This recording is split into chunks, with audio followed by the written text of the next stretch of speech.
La bataille suprême est engagée. Après tant de combats, de fureur, de douleur, voici venu le choc décisif. Le choc tant espéré. Bien entendu, c'est la bataille de France, c'est la bataille de la France.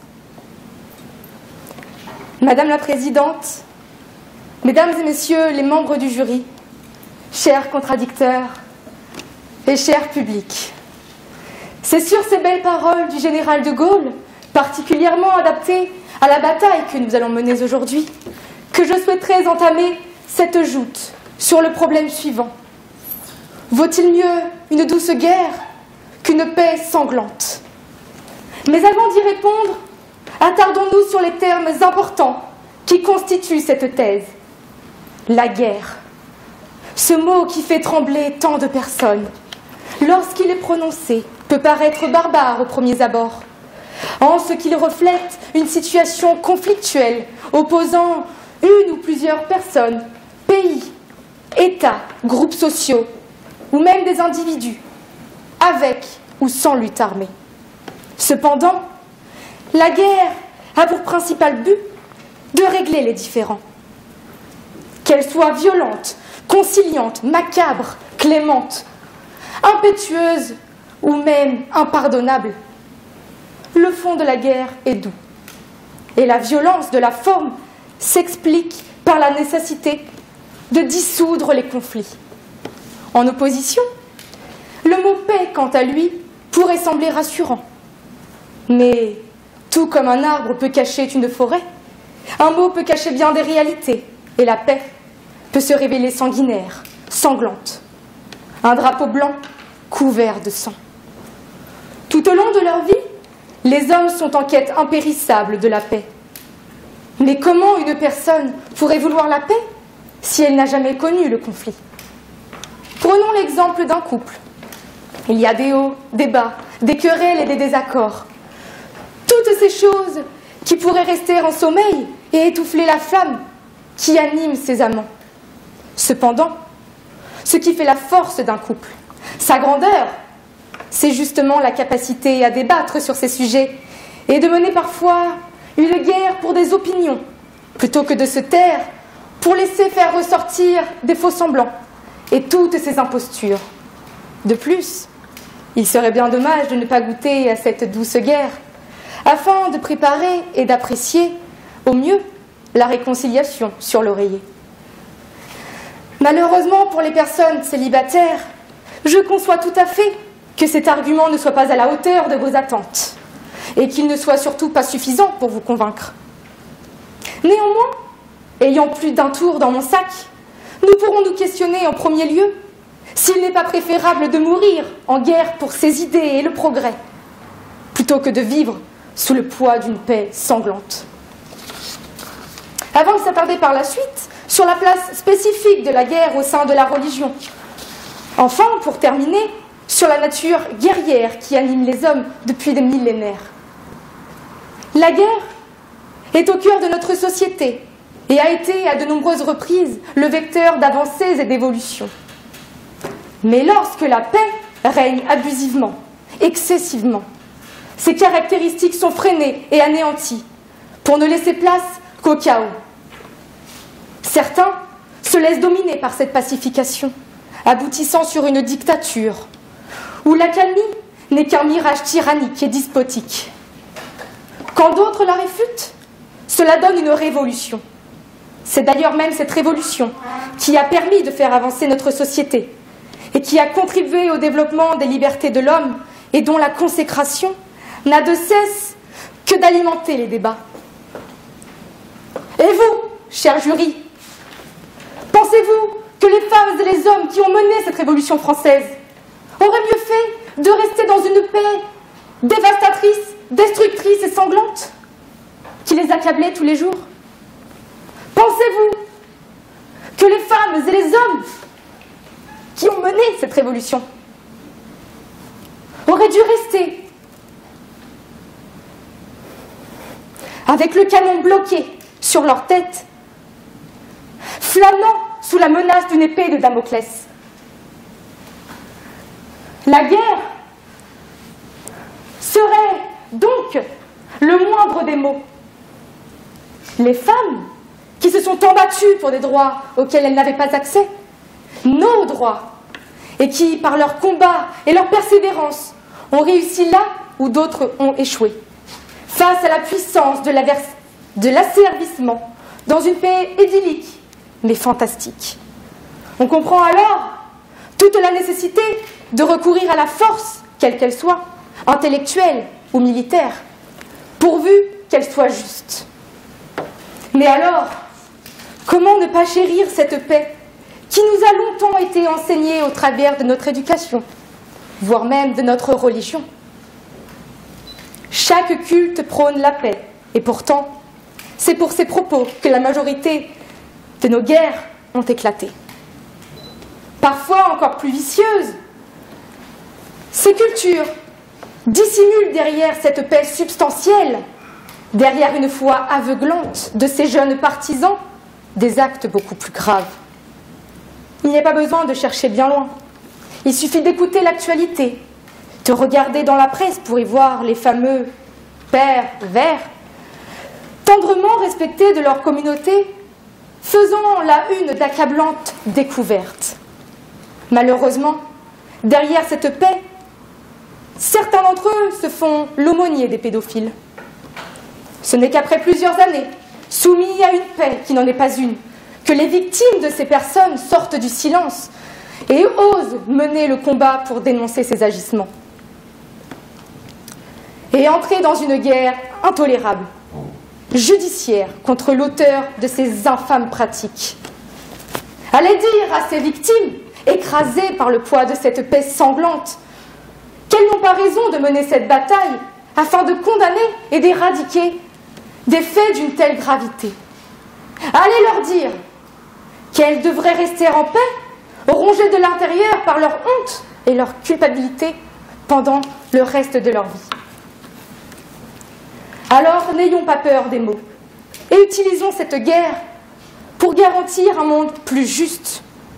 Après tout, l'homme a été créé pour se battre. C'est dans sa nature, en moi, en nous, en vous, messieurs, dames. Et oui, même vous, chers contradicteurs. En effet, nous avons un corps qui mène perpétuellement des batailles. Le corps combat toutes sortes d'addictions, de bactéries, de maladies ou encore de virus. Il n'y a qu'à regarder cette guerre que nous menons plus que jamais en ces temps maudits. Une guerre sans relâche, sans armes ni munitions, que nous menons face à un ennemi invisible, qui frappe sans crier gare. Avec comme seules armes notre système immunitaire, quelques aiguilles et une bonne dose d'AstraZeneca. Nous pourrions très bien faire abstraction de toutes ces maladies, en restant en paix, en les laissant alors nous tuer à petit feu. Mais à quoi cela nous amènerait-il? Une fois de plus, dans une paix sanglante. Mais à quel prix? Celui d'une vie. Celui de nos vies. Pour conclure, dans un monde comme le nôtre, les individus se trouvent en affrontement permanent, à toutes les échelles. Que ce soit pour leur perpétuation, leurs idées ou l'évolution, ils semblent attachés au doux monde belliqueux. Le pacifisme semble s'effacer dans une société remplie d'opinions et de cultures divergentes. La sacralisation de la paix universelle n'existe pas tout simplement parce qu'il n'existe aucun moyen de convaincre tous les hommes à la paix. Pour construire et gouverner un monde structuré, il faut nécessairement imposer des choses, ce qui passe parfois par l'usage de la force. La paix n'est que le fruit d'une création de l'esprit, une manipulation de l'espèce humaine, dans le seul but de garder le contrôle sur les personnes les plus faibles, les réduire à la servitude. Je terminerai par dire que la paix est une mascarade, un mélange d'hypocrisie et de simulation, tandis que la douce guerre engendre la vérité, même si celle-ci peut être blessante. Ainsi, La guerre que je défends, la douce guerre, me paraît être le meilleur des choix. Que dis-je? Le choix nécessaire à notre survie. Guerre à la rhétorique et paix à la syntaxe. Guerre à la rhétorique et paix à la syntaxe. Madame la Présidente, Mesdames et Messieurs du jury, il y a longtemps déjà, Hugo, dans ses contemplations, écrivait ces mots qui devaient aboutir à la suppression de la rhétorique de vos programmes. Pourtant, nous voici aujourd'hui, ma contradictrice et moi-même, essayons de faire revivre autant que faire se peut cette rhétorique-là. Le sang versé sur l'autel de la parole nous réjouira sans doute. Douce guerre d'Hugo, douce guerre de jadis, paix sanglante d'aujourd'hui, paix sanglante de cet après-midi. Vaut-il mieux une douce guerre qu'une paix sanglante? Mesdames et messieurs, ce sujet en creux nous pose une question relativement simple. Est-ce qu'une douce guerre est préférable à une paix sanglante? Il s'agit d'évaluer, il s'agit de mesurer la dose de bonheur et de malheur dans l'une et dans l'autre. Il s'agit de juger de la quantité de bonheur et de malheur que peut résorber une douce guerre et une paix sanglante. Et pour mesurer, mesdames et messieurs, pour évaluer, nous ne pouvons le faire qu'en tenant compte des causes de l'une et de l'autre, des moyens ou des objectifs de l'une et de l'autre, et enfin des conséquences de l'une et de l'autre. Mais avant d'en arriver là, il importe de tenter de comprendre ce que c'est qu'une paix et une paix sanglante, et de comprendre ce que c'est qu'une guerre et une douce guerre. La paix, mesdames et messieurs, ce n'est pas l'absence de conflit. On a voulu vous le faire accroire, mais il n'en est rien. Il y a bien dans une situation de paix, dans une situation pacifique, des tensions. Il y a des conflits. C'est que ces conflits n'ont pas les mêmes causes. Ces conflits n'ont pas les mêmes conséquences, encore moins les mêmes objectifs ou les mêmes moyens qu'utilisent ou auxquels on recourt dans une guerre douce. La paix, c'est la concorde, c'est la tranquillité. C'est un état qui résulte d'une concertation afin d'éviter éventuellement une lutte armée. Tandis que une guerre, c'est la discorde, c'est le déchirement. C'est un état de mésentente perpétuelle. Et s'il faut que vous ayez la certitude qu'une douce guerre n'est pas préférable à une paix, mais à une paix sanglante, je vous le dirai, vous aurez raison. Une douce guerre n'est pas préférable à une paix sanglante parce que la guerre, quels qu'en soient les caractères, quel qu'en soit l'épithète qu'on voudra lui accorder, n'est jamais souhaitable. Elle n'est jamais préférable à la paix. Et si la guerre n'est jamais préférable à la paix, c'est parce que la guerre est destructrice, tandis que la paix, elle est constructrice.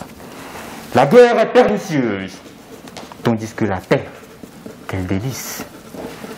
L'histoire de l'humanité, l'histoire de l'évolution des sociétés humaines nous enseigne, et à juste titre, vous le releviez, chère contradictrice, que les hommes ont toujours préféré la paix à la guerre. Ils ont toujours préféré une paix sanglante à une guerre.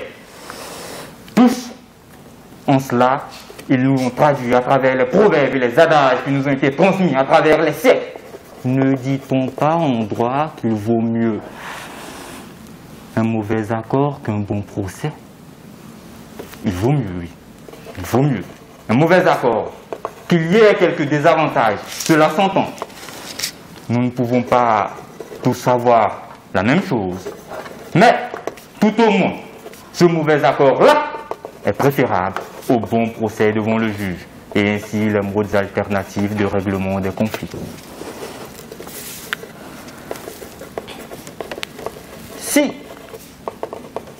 une paix sanglante, mesdames et messieurs, est préférable à une douce guerre, il y a là une deuxième raison. C'est parce qu'une douce guerre est un état de tension continue, une permanente cause d'anxiété, qu'elle ne peut être préférable à une paix sanglante. Dans la paix sanglante, il n'y a pas d'effet négatif sur la psychologie. Tandis que dans une guerre, dans une douce guerre, la douce guerre affecte la psychologie humaine. Elle nous cause des troubles mentaux. Ma contradictrice disait tout à l'heure, oui, nous menons une guerre contre le corona. Mais dans quel état psychologique, dans quel état mental sommes-nous? Au point où les organisateurs du concours Rhétorica ont jugé bon qu'il y ait un public aujourd'hui pour que psychologiquement nous soyons rassurés. Au-delà de la guerre que nous menons contre le corona, il y a cette guerre douce, cette douce guerre qui jadis a eu lieu. 50 années a-t-elle duré. Elle est permanente. Les populations qui l'ont vécue étaient constamment anxieuses. Vous vous en souvenez, c'était la guerre froide. Des tensions continues, des tensions éternelles. Toujours, nous nous couchons sans savoir si demain, il y aurait des charniers. Si demain, notre fils, nos enfants, nos filles iraient à la guerre, était une situation qui n'était pas fort souhaitable. Par ailleurs, mesdames et messieurs, une paix sanglante suggère un calme intérieur, une bonne santé mentale, laquelle permet une saine émulation que la guerre, la douce guerre, ne nous offre pas. La paix sanglante est une situation de concurrence, mais une situation de concurrence créatrice. Tandis que, je vous le disais à l'instant, la douce guerre, elle est destructrice, elle ne construit rien. La paix, disait Valérie, c'est l'état des choses dans lequel les hommes manifestent leur hostilité naturelle à travers des créations. C'est ce que je vous disais, que la paix ne soit pas confondue avec une situation d'absence totale de conflit. Le conflit est. Mais les moyens de ce conflit sont des moyens de création. Et c'est ainsi qu'aujourd'hui, nous sommes dans une situation concrète, là, maintenant, de paix, mais de paix sanglante. Cette compétition que nous menons, elle est manifeste. Un accord, une entente entre nos arrière-idées. Et alors, nous voudrions bien nous saigner, mais ce sang-là que nous verserons n'est en rien destructeur. Au contraire, bien au contraire, à travers cette compétition, nous allons l'un et l'autre à la rencontre, à la découverte de soi, mais aussi à l'appréhension du public et à l'appréhension de l'autre. C'est ainsi qu'une paix sanglante se manifeste. En revanche, une guerre que de charniers, une douce guerre que d'hécatombes. Et mesdames et messieurs, voici du point de vue des conséquences. Si nous devions les mesurer, nous verrons que entre cette compétition de ce soir, de cet après-midi, une paix sanglante est nettement préférable au charnier ou au camp vide.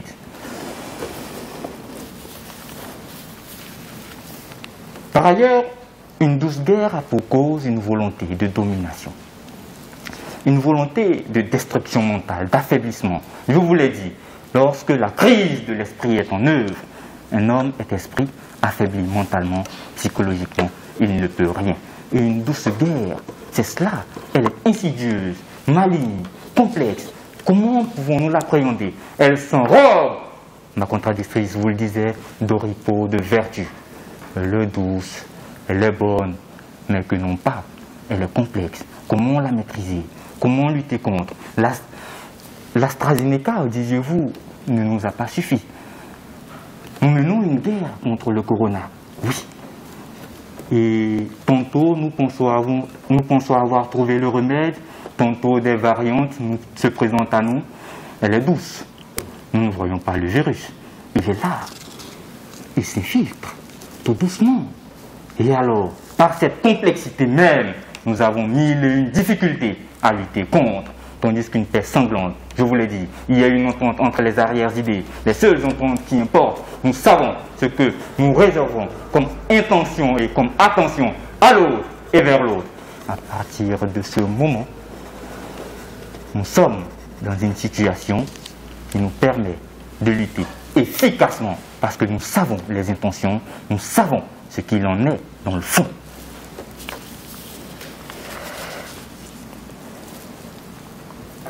Mesdames et messieurs,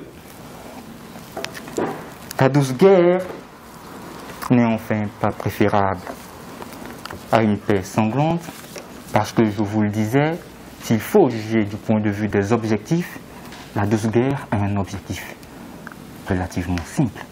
La domination, l'impérialisme, la conquête. Ce que les hommes, ce que les États ont généralement fait au cours de l'histoire.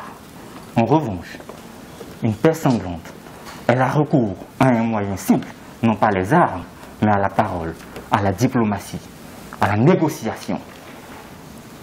Et c'est ainsi que du point de vue des moyens, nous avons des moyens qui créent des charniers, nous avons des moyens qui ôtent des vies, de longues vies, au nom de certaines vertus. Cela s'entend, mais le dialogue, faire comprendre à l'autre dans l'entente qu'il vaut mieux qu'il ait recours au respect de la justice, qu'il ait recours à l'instauration du droit, sans ôter des vies, me paraît un choix meilleur à celui des armes. Et enfin, une guerre douce a recours, je vous le disais, à des armes, et lesquelles armes ne sont jamais préférables. Et si une paix sanglante n'est pas l'émergence demain des droits de l'homme, tout au moins, elle nous évite le cauchemar de la douce guerre. Je vous remercie. Chers contradicteurs, je suis au regret de vous annoncer qu'à vous énerver comme vous le faites, vous m'inspirez plutôt la guerre. Vous ne vivez pas en paix. Vous vous morfondez à défendre une paix qui n'en a que le nom et l'odeur du sang. Au fond, vous savez que la douce guerre, juste, peut être un mal nécessaire sur le chemin de la disparition des conflits. Vous dites que la paix est constructive, contrairement à la guerre. Seulement, le pacifisme ne peut exister dans notre société, du point de vue de toutes ces divergences humaines. Vous comme moi, aujourd'hui, défendons deux thèses opposées, où la paix s'efface pour ne laisser place qu'au duel. C'est pourquoi il est parfois préférable de s'affronter, de régler un conflit, plutôt que de le laisser grandir dans une paix meurtrière et génocidaire. Comme vous l'évoquez, la question est simple. Vous dites qu'il faut juger une dose de bonheur et de malheur. Seulement, qui êtes-vous pour apporter un tel jugement objectif envers ces critères? Vous affirmez également que la paix n'affecte pas la santé mentale. Allez donc dire aux enfants à la croix de bois, abusés par leurs aïeux religieux, qui prônent la paix. Il y a quelque temps, je me suis retrouvée plongée en enfance, en regardant un dessin animé que j'aimais tant, Tom et Jerry. Mais oui, vous savez, cette petite souris qui passe son temps à martyriser ce bon vieux chat. Ah, cette merveilleuse époque d'insouciance et d'ignorance. Vous vous demandez peut-être ce que cette Madeleine de Proust vient faire ici dans notre débat. Vous allez très vite le comprendre. Je ne sais pas si vous l'aviez déjà remarqué, mais dans beaucoup de séries animées, il est souvent fait l'usage d'un fort symbole de la paix. En effet, certains personnages prônent la paix en brandissant l'emblématique drapeau blanc à leur adversaire. On pourrait y voir le signe du trêve amical, tout comme s'est joué historiquement la trêve de Noël entre les troupes ennemies de la Première Guerre mondiale. Cependant, la réalité est tout autre. La paix n'est qu'apparence, et le personnage qui use de cette parade pour que l'autre ne se doute de rien et le prenne par surprise, feintant ainsi une pacification mensongère, sanglante, pour asservir son adversaire. Cela me fait d'ailleurs penser à ce proverbe italien qui dit paix feinte est plus nuisible qu'une guerre ouverte. Chers contradicteurs, vous désapprouvez et tentez de contrer mes propos. Seulement, vous ne m'ôterez pas l'idée, monsieur, que ce n'est pas la paix que vous revendiquez ici, mais bien un combat dans lequel seul l'un de nous peut ressortir gagnant et apaisé. Puisque la paix ne serait que la négociation des vainqueurs qui imposeraient alors leurs volontés aux vaincus. Vous l'indiquez, la paix ne correspond pas à l'absence de troubles. La paix évite une lutte armée. Mais les hommes préfèrent la paix à la guerre. Mais que faites-vous de l'adage latin « homo homini lupus » ?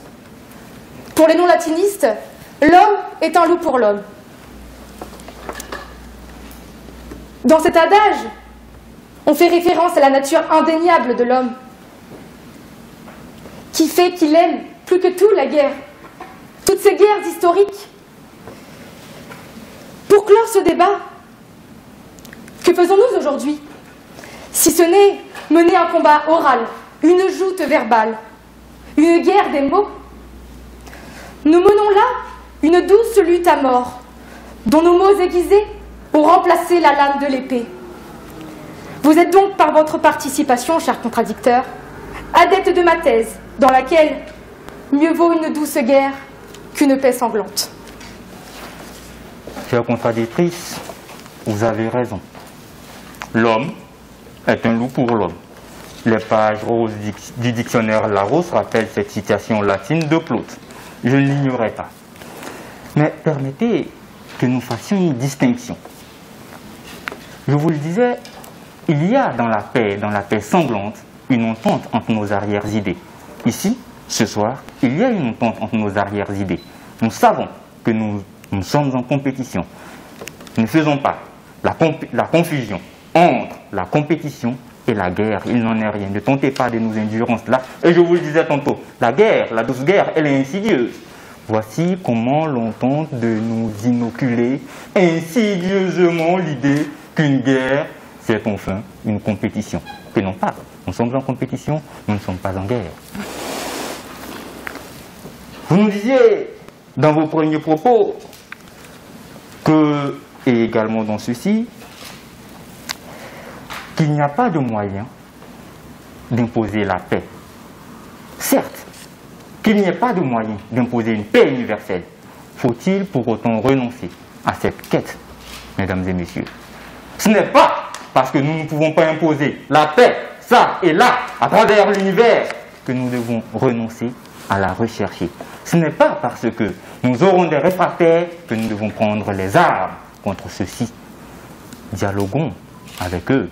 Faisons comprendre qu'il vaut mieux qu'il y ait là quelques désavantages. Faisons comprendre aux dictateurs qu'en renonçant à l'autorité sur leur population, ils pourraient bénéficier de quelques avantages et que finalement, la démocratie leur servirait plus que l'autoritarisme ou la dictature dont ils feront preuve. Je voudrais aussi rebondir sur l'un de vos propos qui a consisté à confondre la bataille et la guerre. La bataille est instantanée. Convenons-en, la guerre, elle est continue, elle est perpétuelle, elle est permanente, elle dure et par sa longueur même devient difficilement cernable, difficilement susceptible de faire objet d'appréhension et de règlement. Le drapeau blanc qui s'agite ou que l'on agite et que vous nous avez présenté est un signe de reddition. Ce n'est pas une paix, c'est dire que nous abandonnons. Nous abandonnons parce que pour le moment, nous n'avons pas les moyens de lutter. Mais demain, nous reviendrons. Et il en a été ainsi. En 1919, il y a eu une reddition. Mais en 1919, l'on commençait déjà à prévoir, à savoir ou à prédire que demain, il y aura un retour.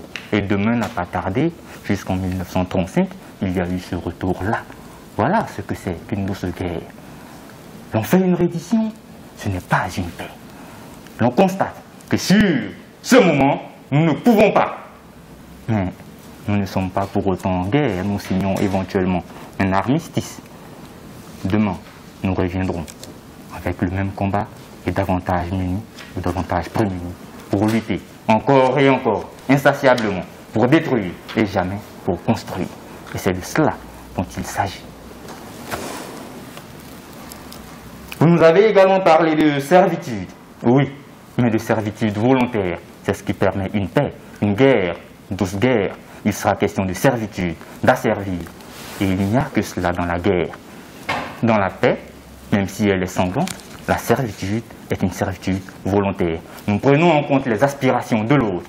Nous lui disons, compte tenu de vos aspirations, il est possible que nos aspirations, nos intérêts se rencontrent et qu'à ce lieu de rencontre-là, eh bien, acceptons des désavantages l'un et l'autre, mais instaurons tout au moins une paix. Si donc la paix sanglante n'est pas le gage d'une fête, si elle n'est pas la promesse d'une aube meilleure, au moins elle nous permet de marcher petit à petit vers des jours heureux, de marcher tout doucement, mais certainement et avec calme, avec entente, vers une aurore plus belle.